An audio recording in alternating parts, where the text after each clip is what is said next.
bienvenue dans ce JT. On est aujourd'hui le lundi 27 juillet. On annonce un temps nuageux de 23 degrés à Ivry-sur-Seine. Et sans plus tarder, on passe à l'annonce des titres. On va commencer JT par une présentation de l'entreprise et du service où j'ai passé mon stage. Ensuite, mon travail en entreprise. Et pour finir, un retour d'expérience. Alors voilà pour ce JT. On passe du coup au premier titre. Au 15e rue Grand Coin, à Ivry-sur-Seine, se trouve le bâtiment de mon entreprise d'accueil, Etna, la nouvelle alternance en informatique. Elle fait partie du groupe Ionis Education Group, qui est considéré aujourd'hui comme le premier groupe de l'enseignement supérieur privé en France. C'est aussi un campus numérique dédié aux nouvelles technologies de la communication et d'Internet. Au sein de cette entreprise, plusieurs services travaillent pour le bon fonctionnement de l'école, et bien sûr pour assurer un avenir certain de ses étudiants. Cet organigramme rassemble tous les services de l'entreprise, gérés par un directeur délégué, M. Samir Rinaz, à ses côtés un directeur technique, M. Stéphane Crévisier. À droite, un service administratif, Mme Valérie Sénerguez, la responsable d'administration, à ses côtés M. Alexandre Deleuze, responsable relations école-entreprise. À gauche, M. Jean-Philippe Meunier, responsable pédagogique de l'Etna, et son équipe, commençant par Lola Delettre, Marianne Ferrier, Adeline Démé et Emma Rarilantozoa. Il y a également un responsable pédagogique pour les prépetna, M. Robin Lequerec, et son équipe, Mme Raphaël Bureau et Mme Jennifer Huot. Ensuite, il y a le service de studio Etna, Mme Nathalie Letiec est la responsable, avec son équipe Marine Caro et Mme Julie Anro. Et finalement, Mme Linda Hamesh, responsable de la communication. Le studio est rattaché à deux services. Dans un premier temps, le service pédagogique pour tous les projets internes et tous les contenus pédagogiques qui peuvent intéresser les étudiants. Et d'autre part, un service de communication pour tous les projets internes et pour la communication de l'entreprise. Donc le studio est un espace où il y a un studio d'enregistrement, une régie avec des ordinateurs, des Mac Pro et du rangement matériel, enfin tout le nécessaire pour les contenus vidéo. Les cours dans une formation est la base essentielle d'un apprentissage réussi. C'est pour cela, l'Etna intègre des techniques vidéo pour améliorer le niveau de leurs étudiants et leur permettre d'une certaine manière d'organiser leur temps de formation quand ils veulent. Vu qu'ils sont tout le temps en entreprise, ils sont libres de regarder leurs cours quand ils veulent. Donc au studio, on s'occupe de l'enregistrement et montage des cours et bien sûr la validation du contenu se fait par les chargés pédagogiques.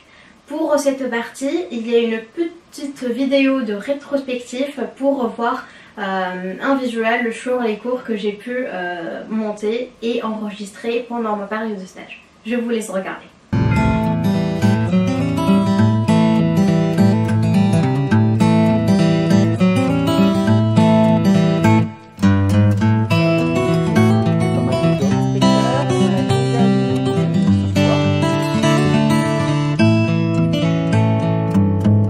Bonjour à tous, bienvenue sur cette vidéo.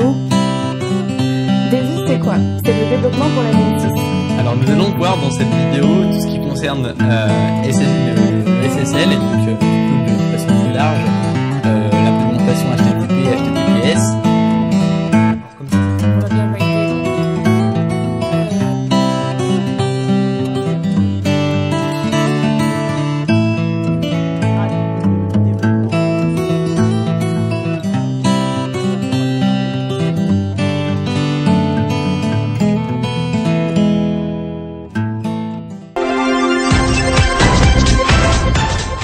Les émissions, c'est un concept différent. C'est un outil de communication entre les professeurs, les chargés pédagogiques et les étudiants.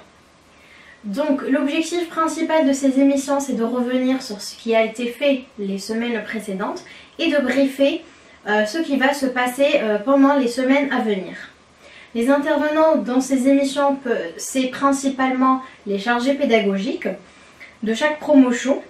Mais cependant, il peut y avoir des échanges avec des professeurs ou des intervenants d'entreprise des étudiants qui ont par exemple participé à un événement et qui veulent par exemple partager leur information avec leur copromo. Donc c'est vraiment un outil qui vient de l'idée de vraiment planter le décor de la vie à l'ETNA. Et c'est une façon de communiquer vu que les étudiants sont tout le temps en entreprise et donc c'est pas évident pour eux de savoir tout ce qui se passe à l'ETNA, tous les projets qu'ils ont, leur avancée par rapport aux projets, aux corrections de mémoire et tout. Donc c'est vraiment un outil très intéressant qui aide les étudiants à rester toujours en contact et toujours informés de ce qui se passe à l'ETNA.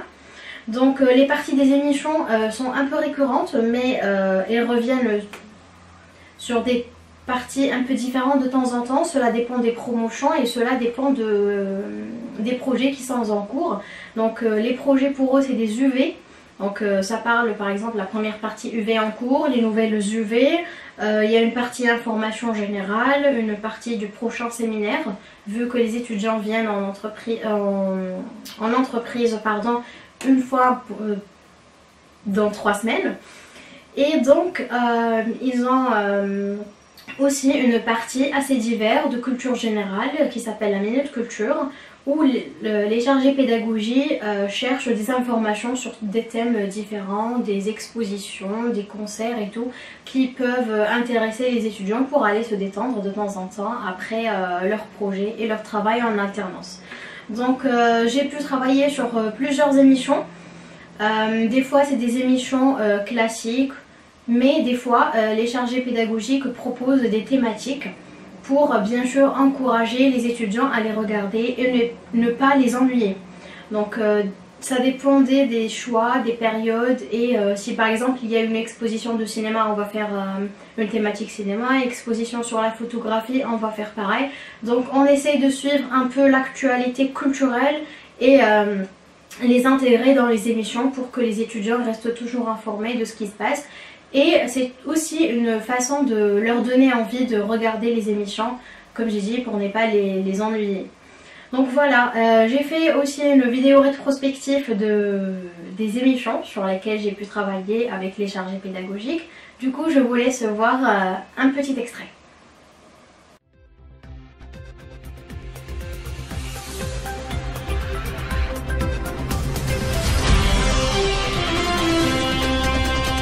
Bonjour à tous, bienvenue dans ce JT numéro 12. On est actuellement le mercredi 15 juillet et on va passer directement à l'annonce des titres.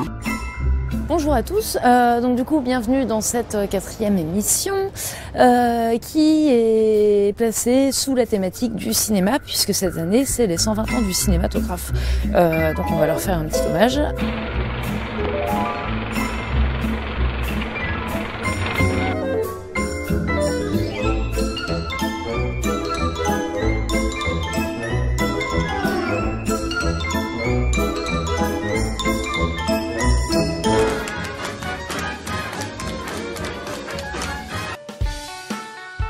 Pour cette partie UV en cours, on va tout d'abord parler de l'anglais évidemment qui a commencé depuis le début de l'année, même pendant votre période d'intégration puisqu'on vous a déjà parlé du TOEIC. Celui-ci arrive très rapidement puisque le premier TOEIC va intervenir là lors de votre premier séminaire le 3 juillet. Voilà, bah écoutez, je crois que je vous ai tout dit par rapport à cette rubrique. On passe maintenant à la rubrique suivante. Alors, comme je vous l'ai déjà dit, donc la dernière émission, plusieurs UV, notamment les dernières pour les IDV qui commencent sur Annecy. Donc vous avez l'IDV PMOB et l'IDV Test qui ont commencé et donc à terminer pour le 16 juillet pour les soutenances pour le 17 juillet, le vendredi 17 juillet. Au programme de votre prochain séminaire, du coup, qui va se dérouler le 3 juillet, vous allez avoir un seul examen qui est le TOEIC, le premier TOEIC de l'année. Je vous ai déjà dit tout à l'heure, il faut atteindre 550 points sur ce premier TOEIC. Alors juste pour rappel, au niveau des examens, comment ils se déroulent, surtout pour les TOEIC, c'est sur 2 heures complètes. Vous ne pouvez pas sortir...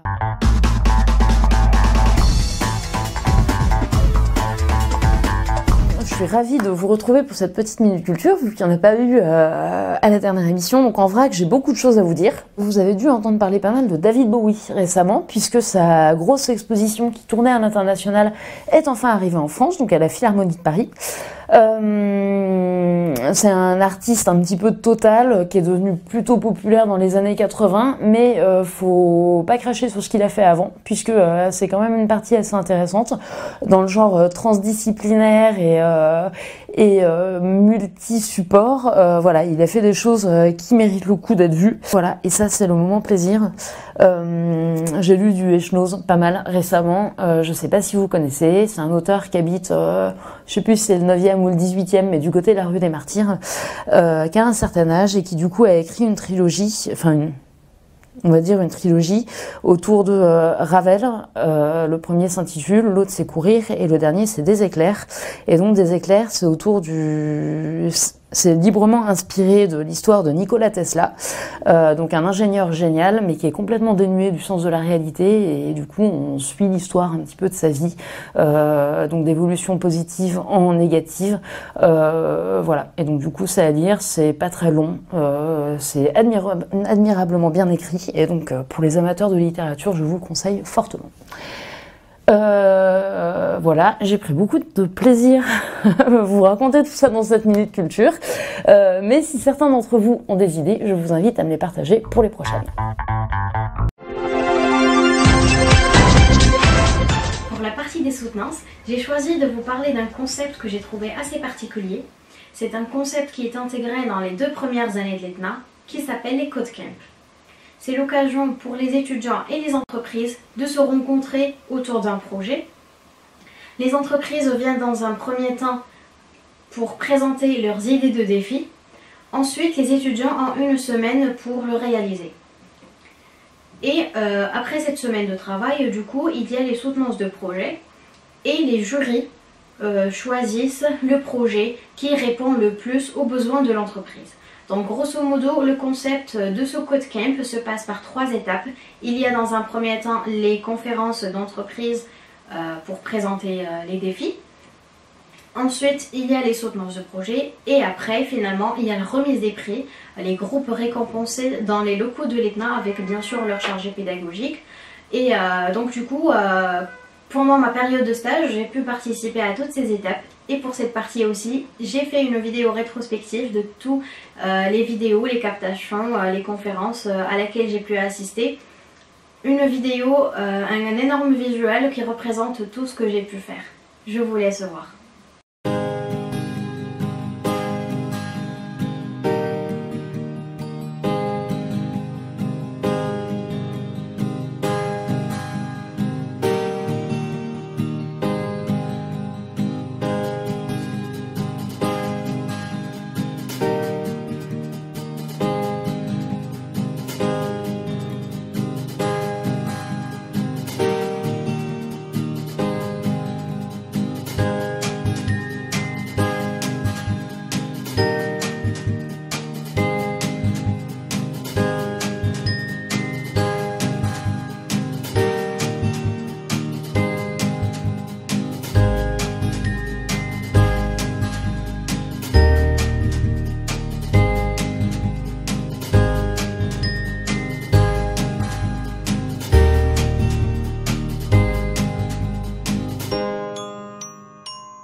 On va commencer donc avec le groupe de Localize, qui est donc le groupe de Monsieur Arnaud, Monsieur Floréa, Monsieur Chatter, Monsieur Lajunès, Monsieur Martin, Monsieur Leclerc et Monsieur Sassis. On va commencer par le Core War, parce que je suis un mec qui est un peu joueur.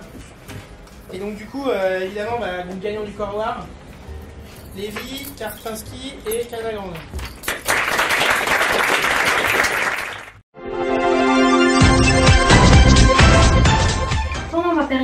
stage, j'ai pu également participer à des événements dans les locaux de l'ETNA, organisés par le service de communication. Et c'est en général des rencontres d'étudiants et des professionnels autour des sujets de numérique, de l'innovation, pour leur faire comprendre à quel point on peut utiliser les techniques d'informatique pour créer des projets innovants. Des événements peuvent être aussi à l'extérieur de l'ETNA. On est souvent invité à des conférences, des salons ou des événements où il y a un regroupement de stands, des projets innovants, des startups qui viennent exposer leurs projets.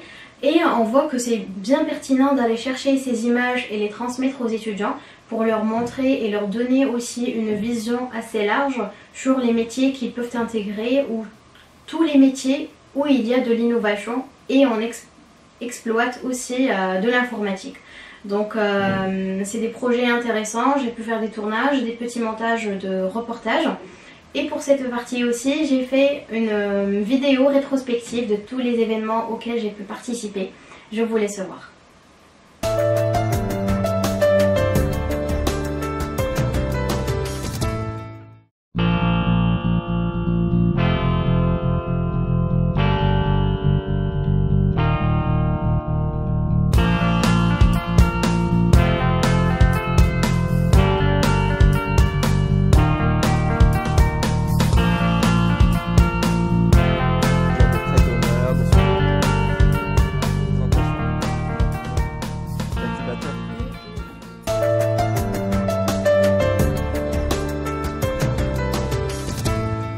Bienvenue à tous, merci d'être venus aussi nombreux pour cette première session live coding. Okay, donc je rappelle un petit peu l'initiative qui est à l'origine de cet événement. Okay, on a tous des parcours qui sont très différents, on est tous issus de différentes scolarités, par conséquent on est tous porteurs d'un savoir unique. Et donc on va pouvoir créer un échange intéressant, d'accord. Donc le but c'est de créer un bassin d'enseignement peer-to-peer à l'ETNA, d'accord, de façon très informelle. On essaie de créer un beau et un réel partage de connaissances.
That's it.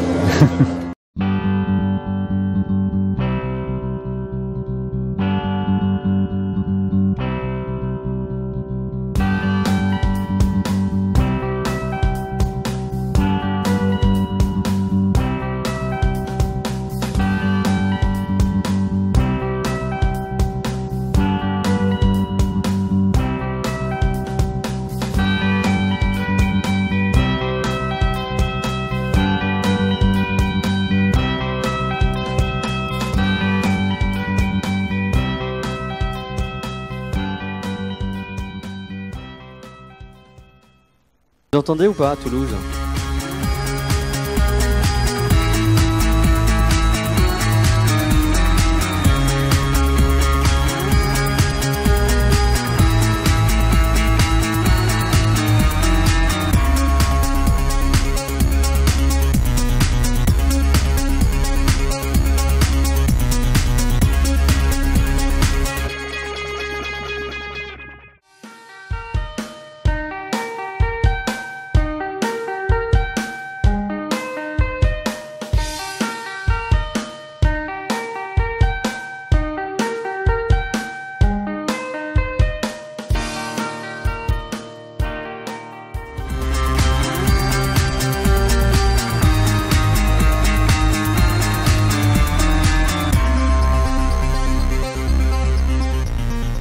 nous on est là pour représenter le projet Close Up, anciennement Close Up.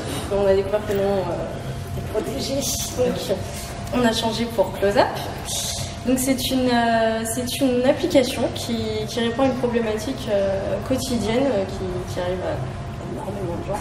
Qu'est-ce que je vais mettre ce matin? Mais bon, c'est une problématique qui reste quand même assez courante. Et du coup, le principe de notre application, c'est de rentrer toute votre garde-robe. Et ensuite, nous, on va pouvoir vous proposer des tenues en fonction de la matière, de la couleur ou de la météo, des choses comme ça, pour essayer de vous proposer des tenues auxquelles vous n'auriez pas forcément pensé, ou si vous avez juste pas envie de vous prendre la tête, et bah hop, en quelques secondes, vous avez une tenue, vous n'avez plus qu'à vous habiller. Nous, on a décidé de faire quelque chose pour les enfants de 5 à 7 ans. Donc en fait, Orthophonie, c'est une application qui est divisée en deux parties. On a donc la partie orthophoniste depuis laquelle celui-ci peut gérer son panel de patients, son calendrier de consultation, et bien sûr donc assigner l'exercice à ses patients.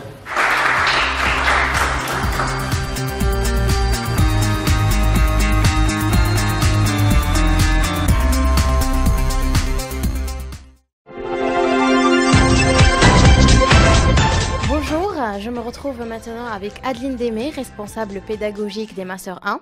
Et Adeline a eu la gentillesse d'accepter de me faire un petit retour d'expérience pour mon stage. Donc Adeline, qu'est-ce que tu penses de mon travail, de mon déroulement de mon stage à l'ETNA? Depuis que Oumaima est arrivée à l'ETNA, donc en mars dernier, si je ne me trompe pas, j'ai quasiment tourné toutes mes émissions avec elle. Donc au départ, on était parti plutôt sur des émissions classiques et ensuite on a trouvé le mode JT et j'ai continué intégralement sur le mode JT avec l'aide d'Oumaima. C'est elle qui pense à tout, qui pense au décor à chaque fois, qui me met la pression pour réussir à faire mes émissions dans les temps. À chaque fois, elle s'adapte à mon planning parce que j'ai un planning qui change assez constamment, donc ça pouvait être très dur pour elle et elle s'est adaptée à chaque fois. Elle a toujours fait du bon boulot sur mes émissions. Enfin, très clairement, j'aimerais bien aimer qu'elle reste un peu plus longtemps. Parce qu'il va falloir que je retrouve quelqu'un qui passe du temps pour me retrouver mes fonds de JT. Et, voilà, elle a toujours été force de proposition, je dirais constante dans son travail, sérieuse, gentille. Enfin voilà. Non, j'ai passé toujours des très bons moments avec Oumaima. Elle supporte assez bien ou assez mal, mais elle me le dit pas, mes capacités à être devant une caméra. Donc c'est toujours voilà. J'ai toujours passé des très bons moments, que ce soit pour réfléchir sur mes émissions, tourner mes émissions ou les regarder ensemble et les améliorer.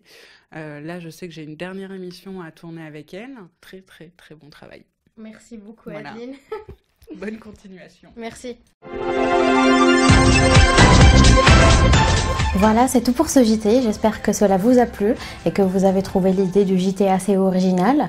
J'espère aussi que vous avez eu le maximum d'informations sur le déroulement de mon stage et les missions qui m'ont été attribuées. Voilà, c'est la fin. Je vous dis à très très bientôt.